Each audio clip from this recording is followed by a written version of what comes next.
Peut-on transformer son garage en location de stationnement moto? Donc oui, effectivement, vous pouvez transformer un garage en parking moto et en stationnement moto. Et ça a l'avantage que effectivement vous allez avoir plus de rentabilité que si vous louiez à une seule personne. Pourquoi?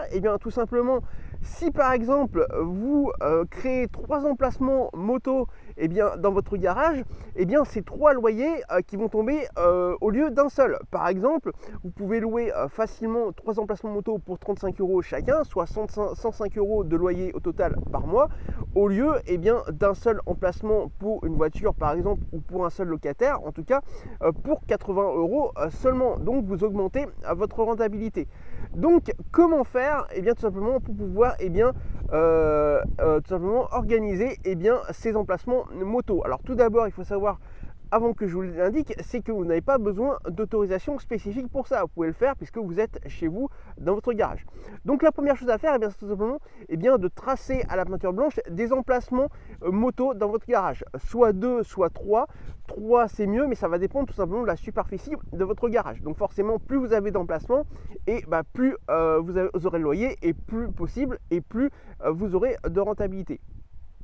Ensuite, la deuxième étape, c'est simplement de faire des doubles des clés de votre garage, puisque tout simplement, il ne faudra pas oublier que chaque locataire moto aura tout simplement une clé de votre garage pour pouvoir ouvrir et fermer le garage, entrer et sortir sa moto. La troisième étape, c'est tout simplement de commencer à mettre des annonces sur des sites de petites annonces comme Le Bon Coin, Paris Vendu, etc., etc. Vous les connaissez tous autant que moi, mais effectivement, ça se trouve assez facilement, et donc de mettre des annonces pour pouvoir trouver des emplacements moto. Il faut savoir que selon les régions, les départements et les communes, vous allez pouvoir facilement trouver des locataires, puisque c'est encore rare sur le marché des parkings moto.